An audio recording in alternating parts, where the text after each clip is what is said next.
If you're experiencing controller drift in Valorant, it can significantly affect your gameplay.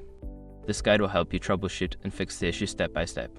Step 1. Check controller settings. Ensure that your controller settings in Valorant are configured correctly. Go to the settings menu and verify that the sensitivity and dead zone settings are appropriate for your playstyle. Step 2. Clean the controller. Dust and debris can cause controller drift. Use a microfiber cloth to clean the joystick area and ensure there is no buildup. You can also use compressed air to blow out any dirt from around the joysticks. Step 3. Adjust dead zones. In the controller settings, adjust the dead zone settings. Increasing the dead zone can help mitigate drift by requiring more movement before the game registers it from the joystick. Step 4. Update controller firmware. Check if your controller has any firmware updates available. Manufacturers often release updates that can fix bugs and improve performance. Follow the instructions provided by the manufacturer to update your controller.